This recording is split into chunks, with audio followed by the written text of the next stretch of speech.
Olá pessoal, tudo bem? Bom dia a todos, sejam todos muito bem-vindos. É um prazer enorme estar com vocês aqui de novo, tá? Nesse aulão. E a gente vai trazer hoje um assunto muito interessante e muito importante para vocês que vão fazer aí o Enem. Tá? O meu nome é Jairo Teixeira, eu sou professor de matemática do Colégio Cognitivo e a gente está aqui nessa parceria com a Secretaria de Educação para trazer para vocês alguns conteúdos relevantes, tá, nessa preparação de vocês para o Enem, tá certo? A gente vai trazer um assunto hoje, gente, que eu costumo brincar com os alunos dizendo assim: se na sua prova não cair uma questão com probabilidades, é porque o seu caderno veio errado. Peça para trocar, porque provavelmente o seu caderno está com erro. Tá certo? Para você ver a importância desse tema e como isso cai com frequência. Tá certo? Bom, mas eu fiz uma coisa assim bem massa para vocês, bem interessante, que é o seguinte, vê, a gente vai modelar aqui os 3 casos mais importantes e mais recorrentes de questões de probabilidade. Ei, Jairo, como é isso aí, modelar as questões? Vê só, gente. Todo mundo já tem ideia do que é probabilidade, não é? Todo mundo já sabe o que é uma chance, uma probabilidade. O que a gente precisa aprender é colocar números nisso aí. A gente precisa quantificar essa probabilidade. Por exemplo, se eu disser para vocês, qual é a probabilidade de chover amanhã? Aí você vai dizer, Jair, é mais ou menos, é pouquinha. Sim, mas pouquinha quanto, não é? Qual é a probabilidade de você conseguir uma vaga aí na universidade? Enorme, se Deus quiser vai ser muito grande. Beleza, mas é quanto, não é?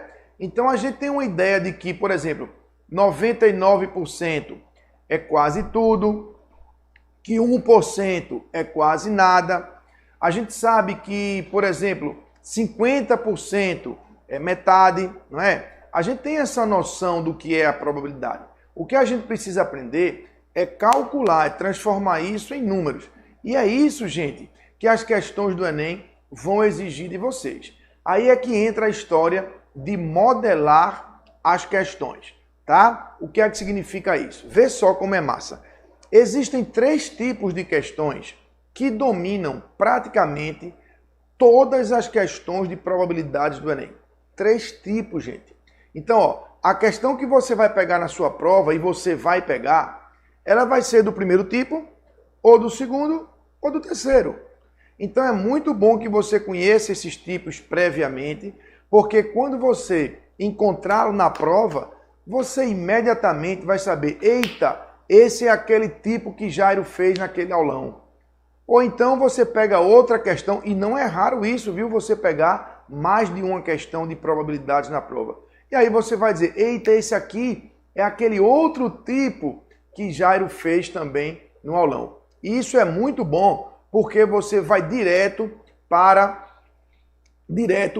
a solução. Você já vai saber como é a solução e o modelo de resolução daquele tipo de problema. Tá certo? É isso aí que a gente vai fazer aqui para vocês. Eu vou mostrar o primeiro tipo, fazer uma questão com ele. Vou mostrar o segundo tipo, fazer uma questão do Enem com ele também. Mostrar o terceiro e fazer outra questão, tá certo? Para que no fim dessa aula você possa dizer, eu estou preparado para resolver as questões de probabilidade do Enem.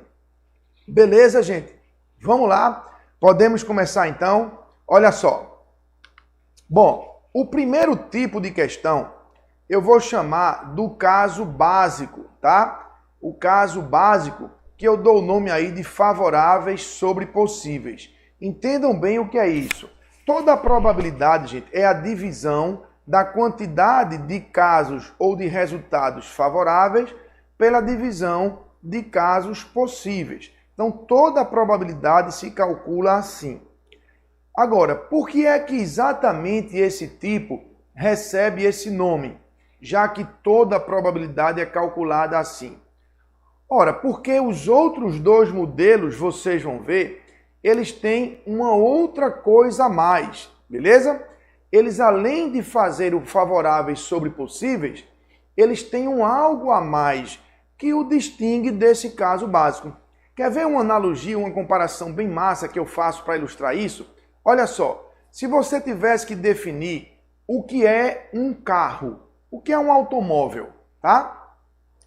Talvez você dissesse, é um bocado de lata em cima de 4 pneus de borracha, tá? Então, isso é automóvel, beleza. Mas eu pergunto, todos os automóveis são básicos? Não. Nós temos automóveis básicos e temos automóveis que têm o que o básico tem, mas tem algo mais. Tem ar-condicionado, tem trava elétrica, enfim, tem outras coisas além do que o básico tem. É isso que acontece aqui nos casos de probabilidades. A gente vai ver problemas que só tem mesmo a lataria com as rodas, ou seja, é um problema basicão. Você vai contar os possíveis resultados e dali você vai filtrar os que são favoráveis ao que você quer calcular a probabilidade, tá certo? Nos outros dois modelos, vocês vão ver que além disso, tem algo mais que quando chegar a hora eu vou mostrar para vocês, tá certo? Então acompanha aqui no slide esse primeiro motivo aí, o primeiro modelo, que é o caso básico, tá? Eu vou trazer primeiro um exemplo aqui no slide para vocês verem. Então, observem aqui, é um exemplo bobinho, tá? Só para a gente entender como é que é, e depois a gente faz numa questão do Enem de verdade, tá certo? Então, vê só como é fácil. Sorteando-se um número de 1 a 10, de 1 a 50, de 1 a 50, qual é a probabilidade de que seja um múltiplo de 8? Então, gente, vê, a experiência é de sortear um número de 1 a 50. Tá? Imagine que eu tivesse aí numa caixinha ou num saquinho 50 bolinhas, cada uma com um número de 1 até 50, e eu vou meter a mão naquela saquinho e vou pegar uma bola. Eu quero estudar qual é a chance de a bola que eu tirei ser uma bola que tem um número múltiplo de 8. Então, vê, depois de entender a experiência, o que é que a gente vai fazer como primeiro passo? A gente vai dar conta de todos os resultados possíveis, que no caso estão aí nesse conjunto. 1, 2, 3, 4, até 50. Afinal, todos esses números estão ali na caixinha e estão possíveis de serem retirados. Beleza?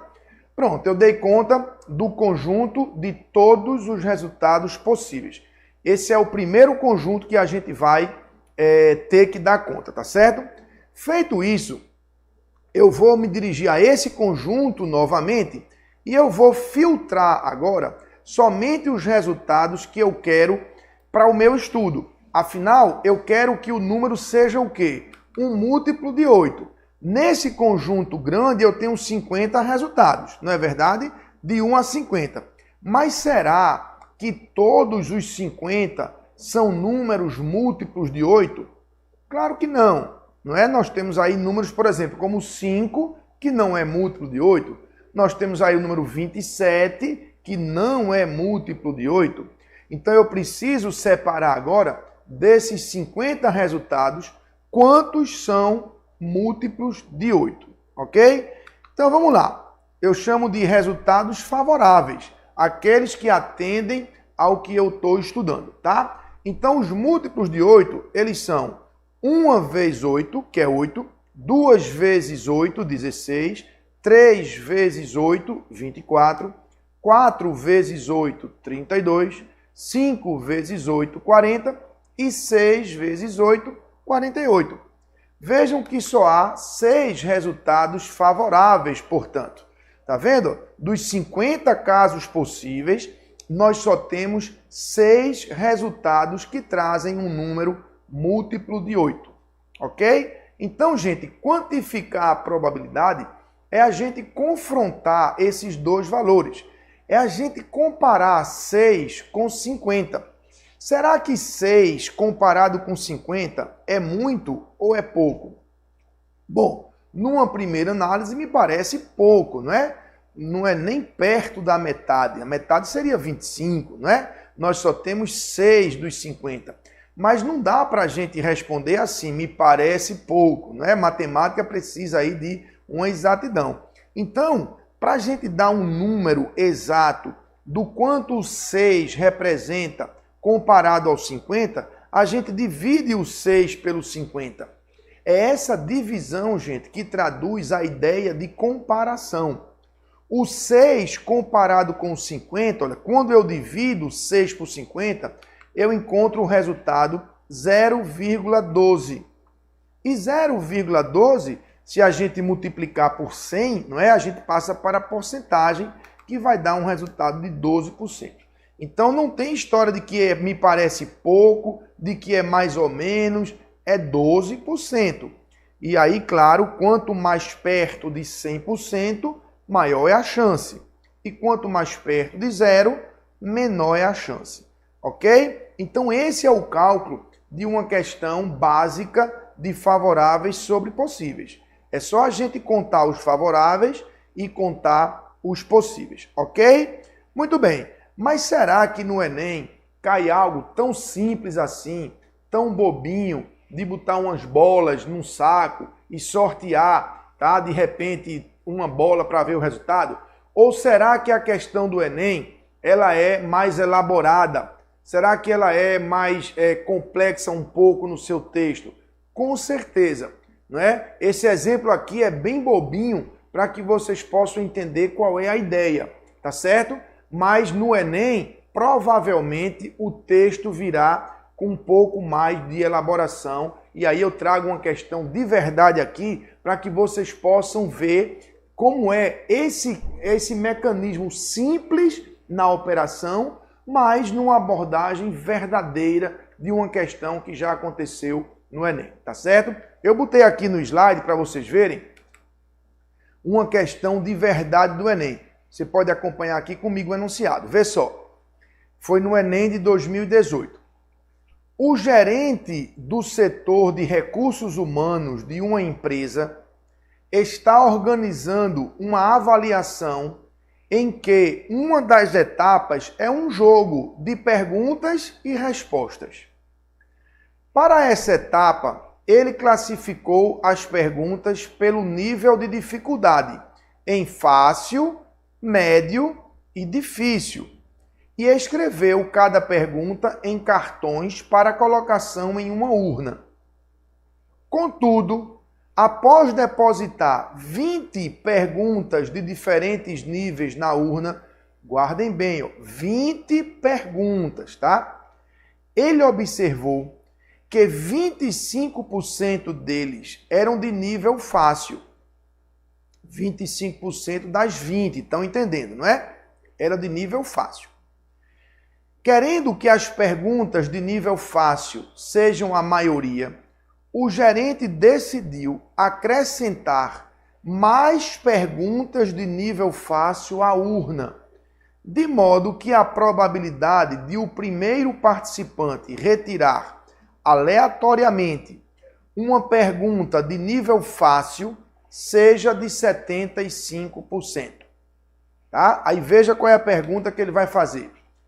Com essas informações, a quantidade de perguntas de nível fácil que o gerente deve acrescentar à urna é igual a... Bom, gente, presta atenção no que eu vou falar aqui para vocês. Vê só. Uma das dificuldades do Enem é você traduzir o problema, é você interpretar o problema. Eu vejo muito aluno que eles são até bons na parte operacional. Eles entendem a conta, eles sabem o que tem que fazer, mas eles não conseguem entender um problema. E aí, gente, é como eu digo, já pensou se eu chegasse para você e dissesse assim, meu irmãozinho, me ajude aqui, eu estou com um problema de ordem pessoal qualquer. E você dissesse, ei, Jarão, estou aqui para ajudar, meu irmão, senta aqui, vamos lá, qual é o problema? E eu dissesse, eu não sei qual é o problema. Como é que você ia poder me ajudar? Não é? Não há como a gente resolver um problema se a gente não souber qual é o problema. Se a gente não dominar o que é que aquele problema propõe, tá? Então eu percebo que a grande dificuldade é essa. Quantos da gente não já falou isso, né? Professor, o meu problema é montar a questão, né? E eu quero lhe tranquilizar e dizer que esse problema é seu e do mundo inteiro, tá? Todo mundo tem essa dificuldade de montar o problema. Mas aí eu quero ao mesmo tempo incentivá-los para você ter a confiança de que isso não é difícil, gente. Se você tiver calma. Eu falei isso na última aula, não sei se você estava comigo, se você assistiu, mas eu disse que eram duas coisas importantíssimas para vocês na hora de resolver uma questão de matemática. Calma, lembra? E o quê? Qual foi a outra? Quem lembra? Organização. É muito difícil, gente, você resolver uma questão de probabilidades quando você não tem calma e nem organização, tá? Então, ó, vê só. Antes de eu pensar em como resolver o problema, eu vou dominar a questão. O que é que está acontecendo aí? Existem 20 perguntas numa urna e 25% delas são de nível fácil. O organizador achou pouco e ele vai acrescentar mais não sei quantas perguntas de nível fácil, para que a chance de vir uma pergunta fácil não seja tão pouca como 25%. Ele quer que ela passe para 75%. Para isso, ele tem que botar mais perguntas fáceis dentro daquela urna. E a pergunta é justamente quantas são as fáceis que ele teria que botar ali dentro da urna. Tá certo? Então, vamos lá no slide para a gente ver a solução da questão, como é que fica. Veja, inicialmente, não sei se você lembra, nós temos 20 perguntas, não é, na urna, das quais 5 são fáceis. Tranquilo? O que é que vai acontecer? Ele vai colocar o que nessa urna? Me diga aí. Isso, ele vai colocar mais perguntas fáceis, não é? Quantas? Ora, quantas, Jário? É isso que ele está perguntando. Então, quando a gente não sabe quantas, o que é que a gente faz? A gente coloca X, não é? A gente imagina um valor qualquer X e aí a gente coloca como uma incógnita. Veja como vai ficar na solução. Acompanhe. Então, depois de acrescentar X perguntas fáceis, você entende que o total de perguntas que era 20, agora é 20 mais X, porque eu acrescentei mais X, não é? E as fáceis que eram X, as fáceis que eram 5, eram 5, agora são 5 mais X, porque todas as X perguntas que eu acrescentei eram fáceis. Então veja, qual é a chance de, nesse conjunto total aí, com 20 mais X perguntas, eu tirar uma e cair uma dessas 5 mais X, tá? Veja que esse 20 mais X é como se fosse o nosso 50 do exemplo anterior. E esse 5 mais X é como se fosse o nosso 6, não é? Então, para eu quantificar essa probabilidade, eu faço aí a quantidade de favoráveis, que é 5 mais X, dividido pela quantidade total, que é 20 mais X. E isso ele pede que seja igual a 75%. Pronto, a dificuldade de armar o problema está superada. Agora a gente só precisa resolver a equação, tá? E aí a gente faz, nessa equação, o produto dos meios é igual ao produto dos extremos. E vai multiplicar em X, como a gente diz, né? A cruzadinha. Veja aqui no slide como é que fica. Eu vou multiplicar, ó, e aí ó, o 100 multiplica o 5 mais X e o 75 multiplica o 20 mais X. Né? E aí fazendo a distributiva, ó, 100 vezes 5, 500, 100 vezes X, 100X, e aí no lado direito igual, né? No outro lado, lado direito, 75 vezes 20, 1.500, e 75 vezes x igual a 75x, tá? E aí, ó, o 75x que está do lado direito, esse parênteses no final não tem não, tá, gente? Depois do x aí. Então, eu vou pegar o 75x que está no lado direito e passar para o lado esquerdo. Aí ele passa negativo, não é? E aí nós temos 100x menos 75x, ficam 25x. E o 500 que está no lado esquerdo, eu vou passar para o lado direito. Ele também vai negativo e ficamos aí com 1.500 menos 500 igual a 1.000. Então, 25x igual a 1.000 e x igual a 40, que está aqui na letra D de dado. Ok, gente? Então, esse é o primeiro tipo de questão. Você percebeu que é um caso básico? O que foi que a gente fez aí, além de favoráveis sobre possíveis? Claro, a gente teve que ter toda a interpretação do problema. Mas é assim, a matemática ela está aí para resolver problemas do dia a dia. Tá? O problema do dia a dia não vai ser resolva essa equação. A equação é apenas uma ferramenta para que a gente possa modelar e traduzir o problema matematicamente e aí encontrar uma solução. Ok? Bom, vamos lá então para o segundo modelo. Você vai ver que eu vou chamá-lo de probabilidade condicional. Tá? Probabilidade condicional. Vamos fazer da mesma forma. Eu vou trazer um exemplo basicão aqui no slide para você acompanhar e depois a gente vai para uma questão de verdade, tá? Olha só. Observe a tabela abaixo.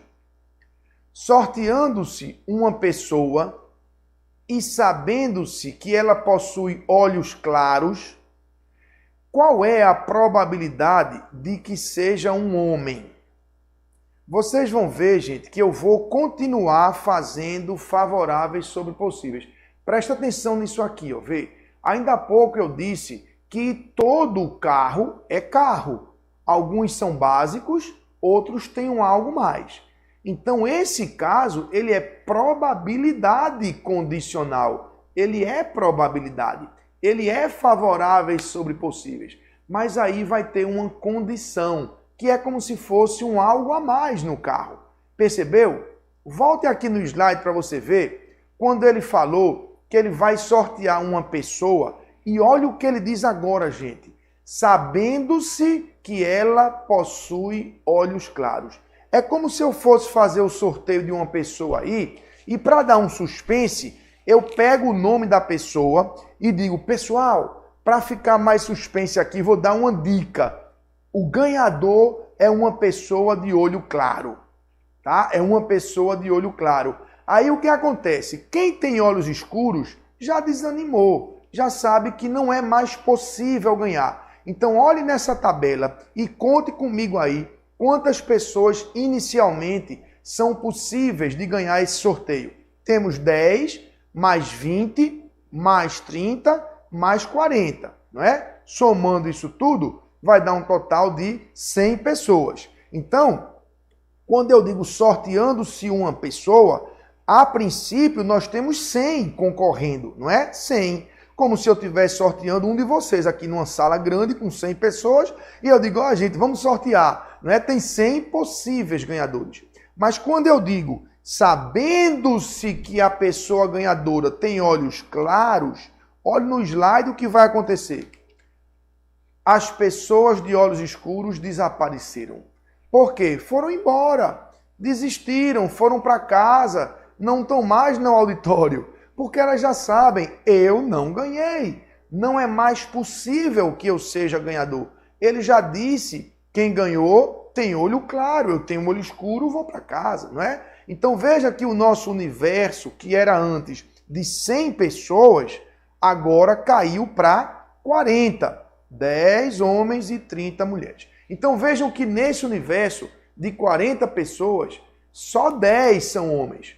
Os outros 30 são mulheres, está dado e fornecido na tabela. Tá? Então veja, qual é o conjunto que é como se fosse aquele nosso 50 do primeiro exemplo?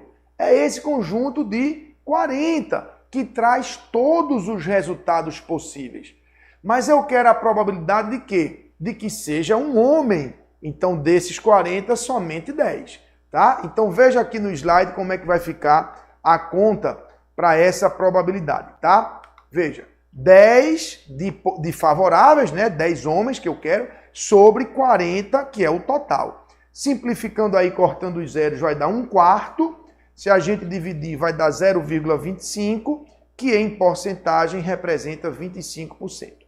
Ok? Então, o que vai marcar esse caso é essa expressão, sabendo-se que. Essa expressão, gente, isso é uma dica massa. Quase toda questão de probabilidade traz essa expressão, sabendo-se que. Tá? Vamos ver aqui uma questão de verdade. Ó. Olha só.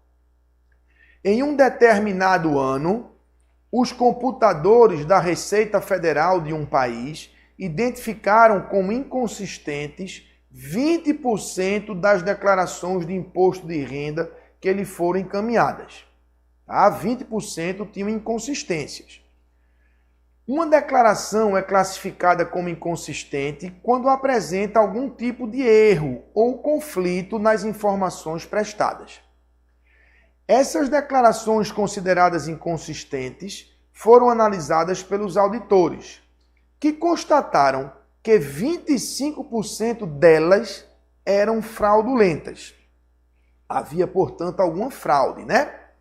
Constatou-se ainda que dentre as declarações que não apresentaram inconsistências, 6,25% eram fraudulentas. E aí ele lança a pergunta: qual é a probabilidade de, nesse ano, a declaração de um contribuinte ser considerada inconsistente, dado que ela era fraudulenta? Dado que ela era fraudulenta. Bom, então como é que a gente vai resolver isso aí? Eu vou montar uma tabelinha igual a que a gente tinha há pouco dos olhos, não é? A diferença é que no exemplo anterior, a tabelinha foi dada. E agora eu vou montar a tabela, tá certo? Com as informações que ele deu. E uma coisa importante, gente, vejam, é que ele não falou a quantidade de declarações. Veja aqui no slide, ó. Eu vou supor 100 declarações, tá? Porque tudo que ele falou foi percentual. Então eu vou supor 100 declarações e vou dividi-las entre inconsistentes e consistentes, tá? E também fraudulentas e não fraudulentas.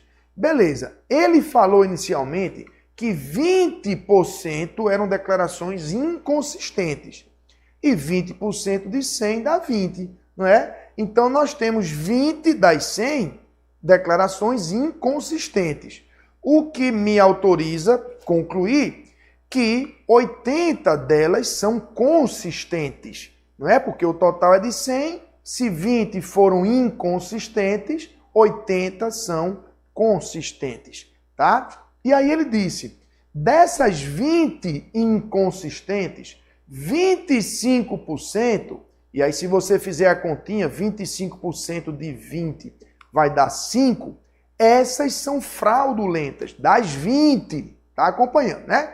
Então, ó, de 20, 5 são fraudulentas, 15 não são, não é?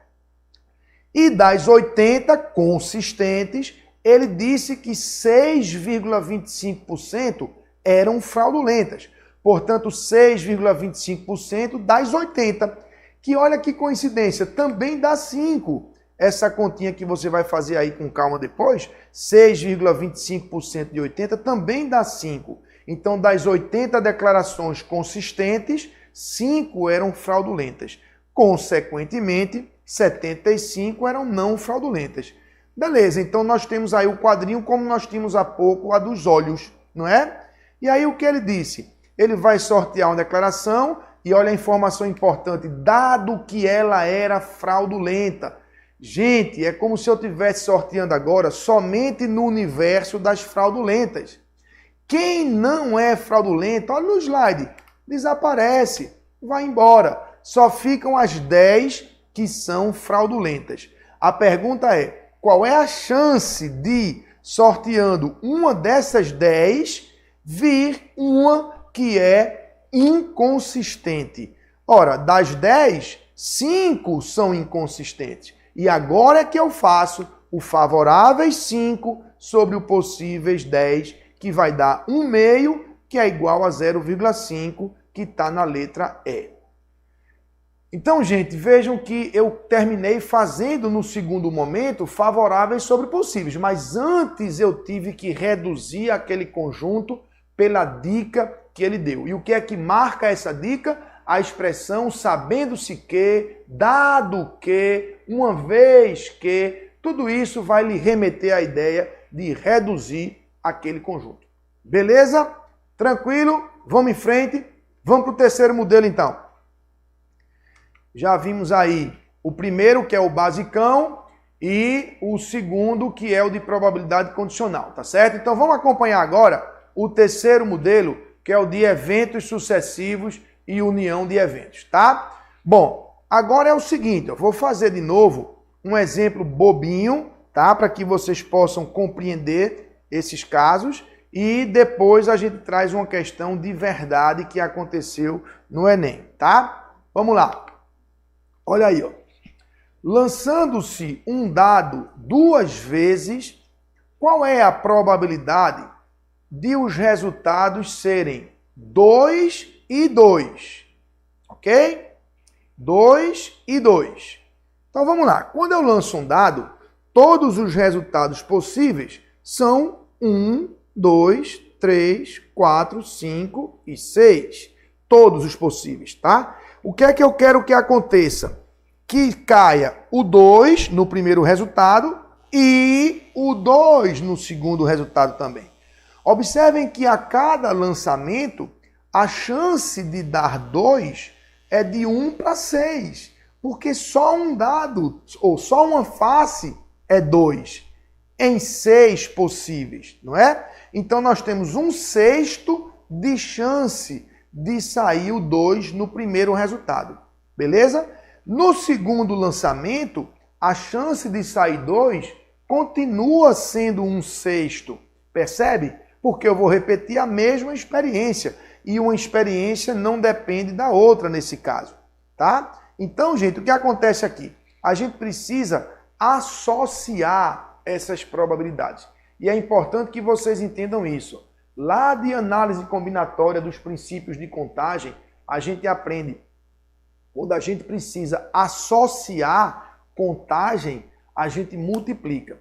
Eu quero que aconteça 1/6 do primeiro dado ser 2, associado ao fato de ter dado 1/6 no primeiro resultado, tá? Tem que dar 1/6 e associado a isso, ó, multiplicação, tá vendo? 1/6 de novo. Por isso que a gente multiplica as probabilidades, tá certo? Vamos lá no slide para a gente ver quanto deu. Então deu 1 sobre 36. Aí o que é que a galera faz? Ah, Jairo, já entendi. Isso é uma regrinha, né? A regra do I. Quando é I, a gente multiplica. Digamos que possa ser simplificado para isso, tá? Aí veja que massa agora. Olha esse outro exemplo. Numa caixa há 5 bolas pretas, 3 brancas e 2 azuis.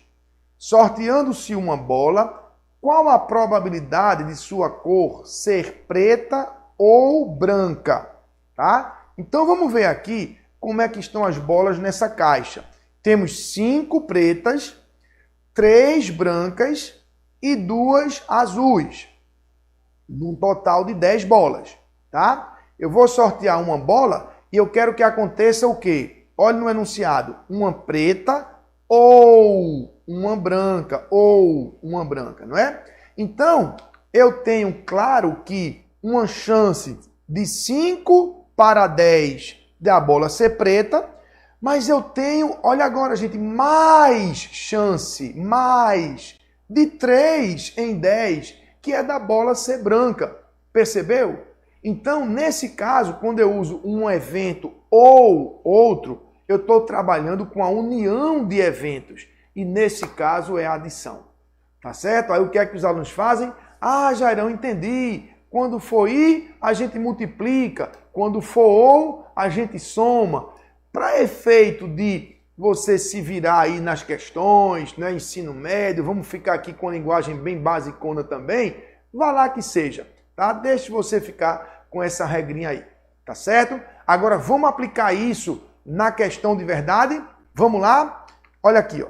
Vê, foi uma questão do Enem de 2015, tá?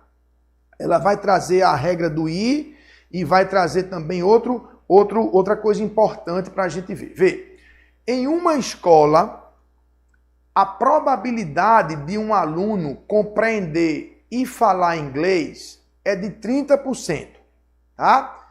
30%.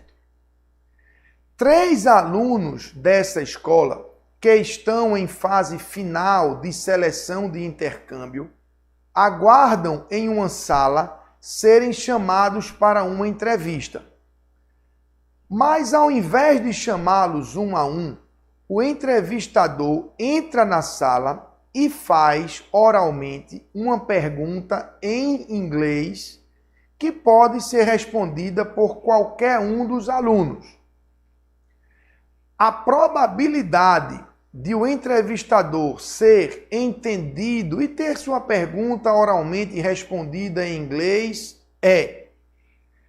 Gente, vê, dentro desses 3 modelos, tá? Dentro desses 3 modelos, há algumas variações de abordagens, tá? Que não modificam o cálculo, mas são marcantes. Um desses aparece aqui. Vê, a gente tem 3 alunos que podem responder a pergunta. Ele quer a probabilidade de a pergunta ser respondida.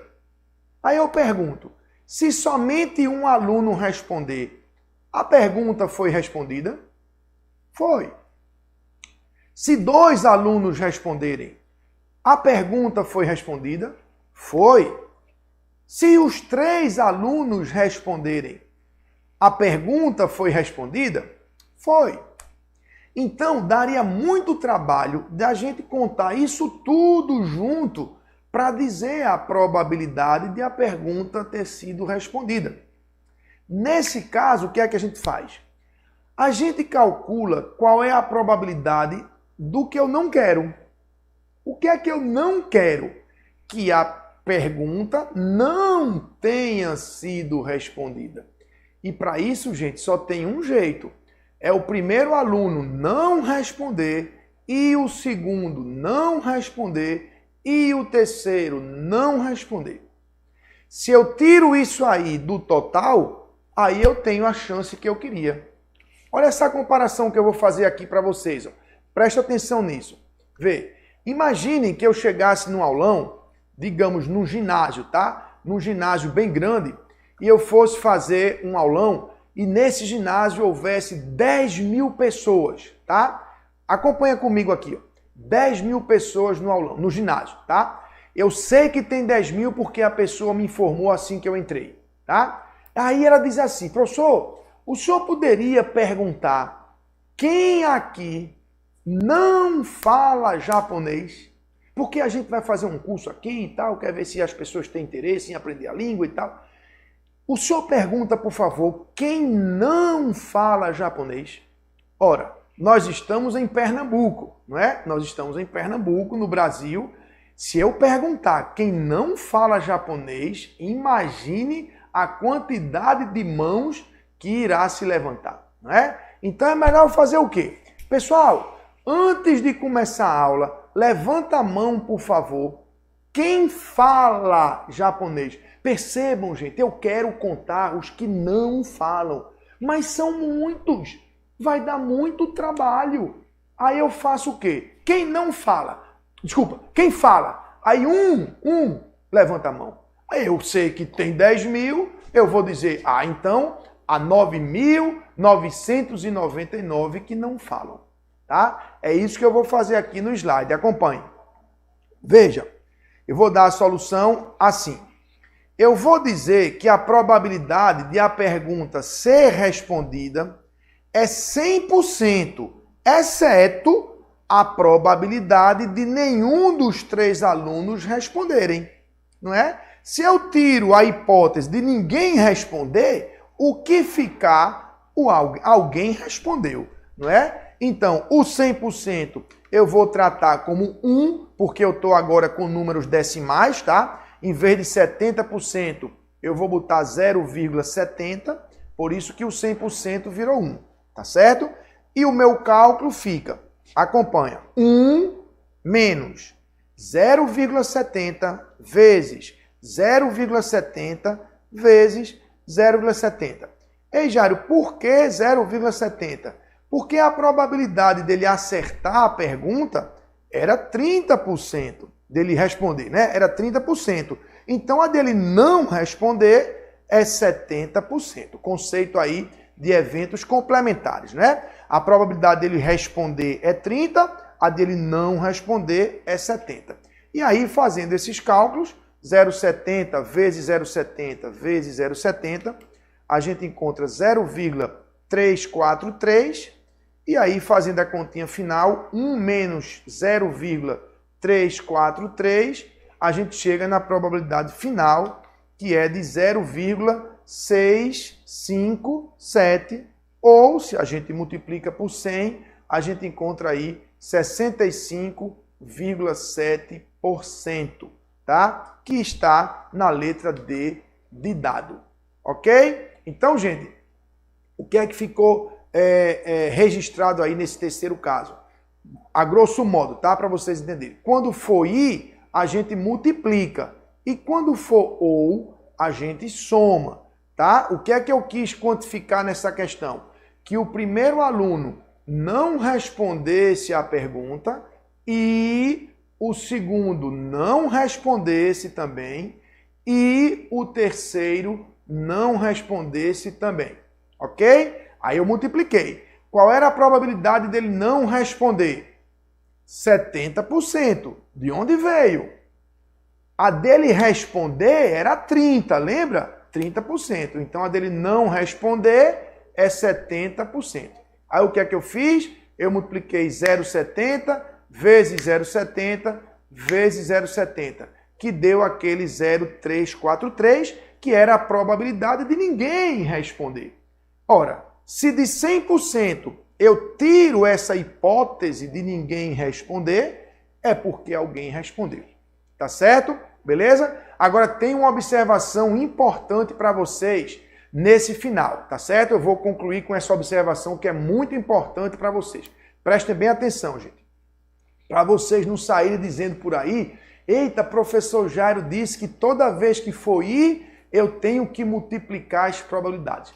Tem uma coisa muito importante aqui, gente. Vê, a gente só pode multiplicar as probabilidades se os eventos forem independentes, tá? Independentes. Vê, um aluno ter respondido a pergunta em inglês ou não ter, você acha que isso vai interferir no outro aluno ter respondido ou não? Não, claro que não. São eventos independentes. Percebe? Outro exemplo que a gente fez há pouco do dado.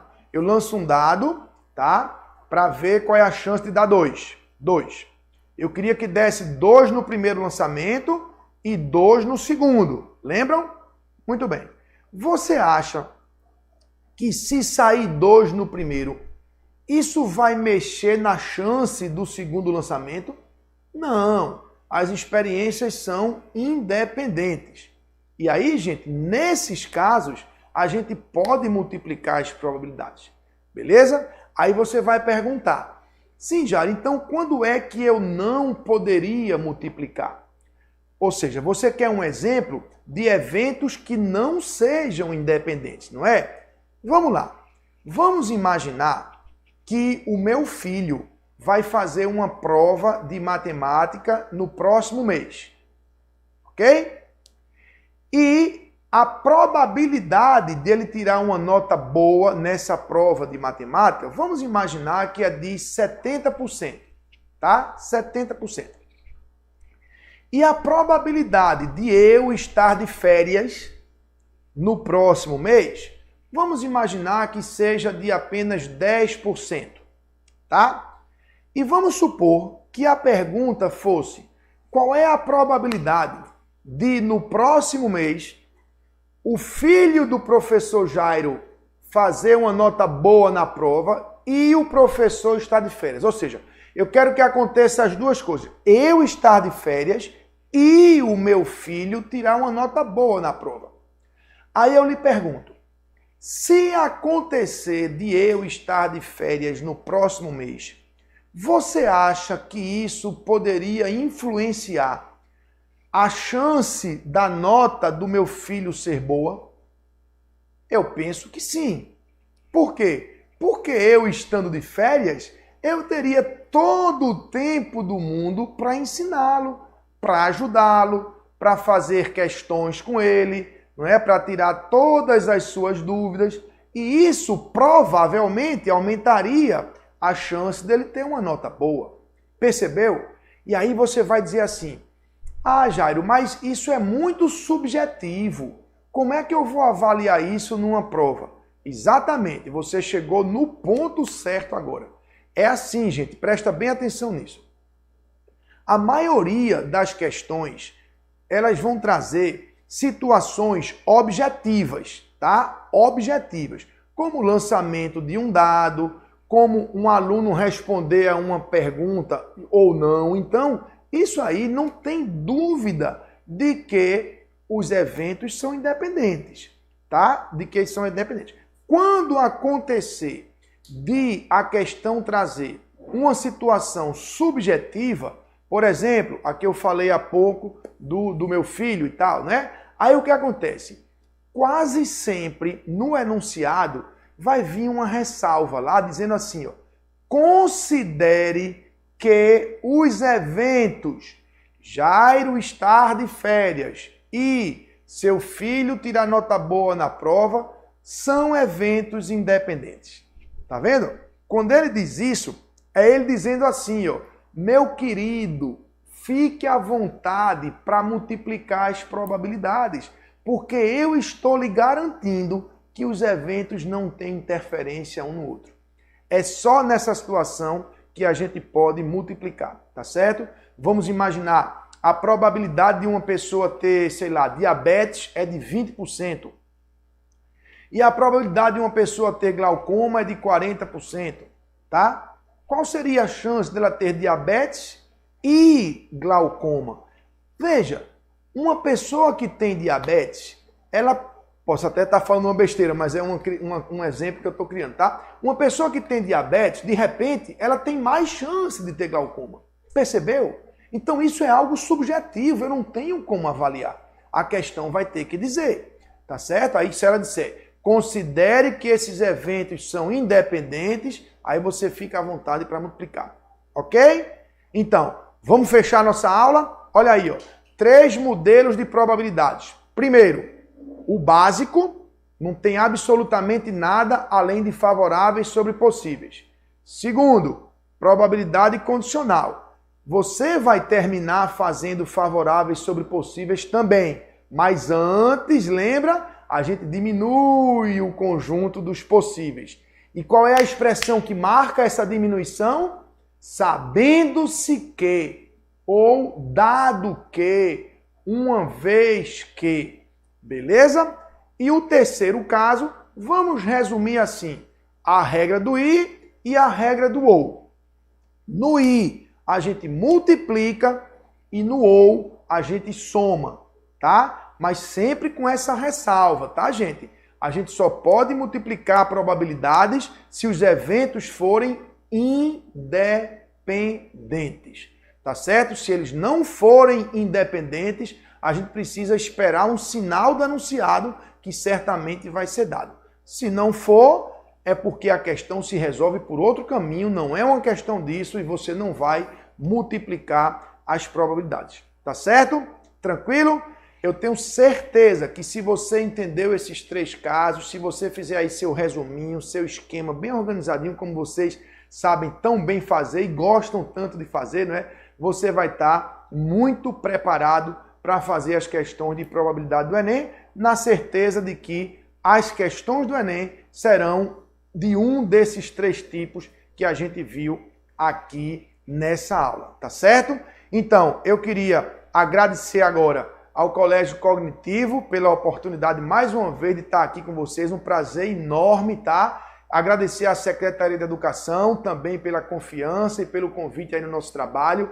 Dizer que eu estou absolutamente à disposição de vocês. Se vocês tiverem alguma dúvida, manda lá um direct no Prof. Jairo Teixeira, tá? Que a gente está aqui à disposição de vocês, ok? Um grande abraço e até a próxima oportunidade.